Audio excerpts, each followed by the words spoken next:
নমস্কার বন্ধুরা, আশা করি তোমরা সবাই ভালো আছো। আমিও ভালো আছি। আজকে আবারও নিয়ে চলে এলাম রান্না শাক। এটা হচ্ছে, জানো তো কি বলো তো, আজকে এটা হচ্ছে মেথি শাক। এটা বাছা হয়ে গেছে, ধোয়াও হয়ে গেছে।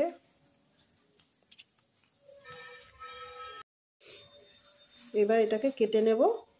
আর লাগবে বেগুন আর একটা আলু দেব।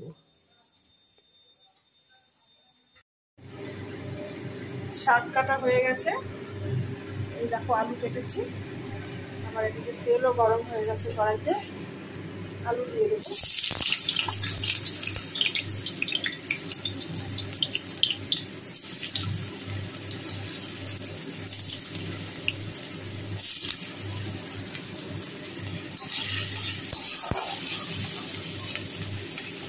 এই শাড়ি কোনো ফোড়ন দেয় কিনা আমি জানি না, শুকনো লঙ্কা হয়তো দেয়, আমি জানি না। আমি যেরকমভাবে করি তোমাদের সঙ্গে সেইভাবে শেয়ার করছি। আলুটাকে একটু লাল লাল করে ভেজে নেব।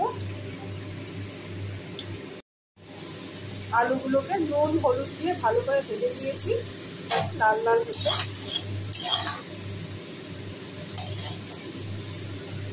এবার দিয়ে দেবো বেগুন। বেগুনগুলোর মতো নুন হলুদ মিশিয়েছিলাম।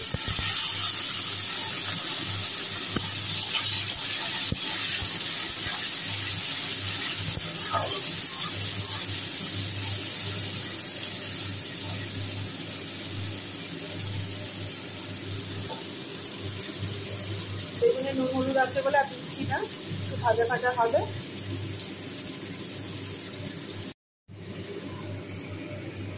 বেগুনও ভাজা হয়ে গেছে। এবার লঙ্কা দিয়ে দিলাম দুটো।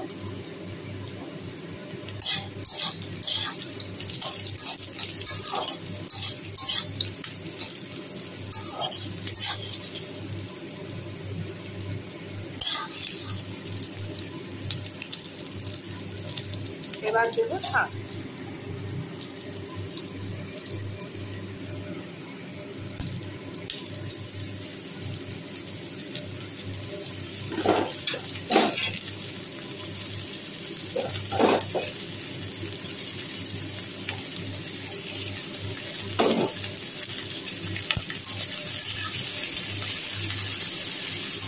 ভালো করে নাড়িয়ে নেব। তারপরে সামান্য হলুদ দিয়ে ঢাকা দিয়ে দেবো। এই শাকটা খেতে একটু তিতো লাগে, কিন্তু এই আলু বেগুন দেওয়াতে তিতোটা কমে যায়। তিতো সেরকম তিতো নয়, খেতে খুব ভালো লাগে। আলু দিয়ে করতে হয়। আর এই সময় এই শাক খাওয়া বলে খুব ভালো।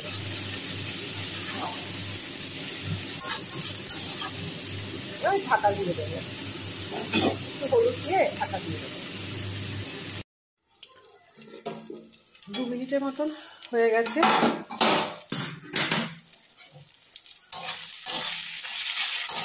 আর একটু ভালো করে নাড়িয়ে দেবো।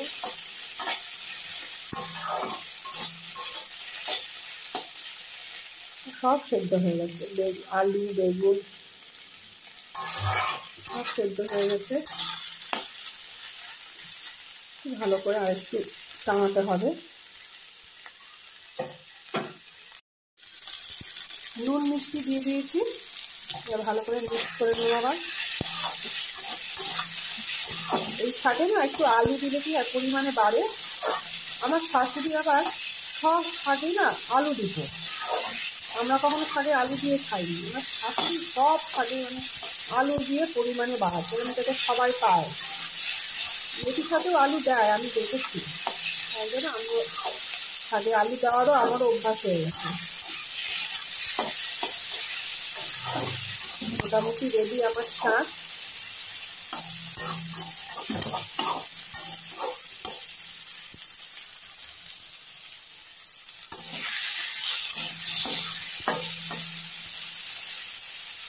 এবার নামিয়ে ফেলি।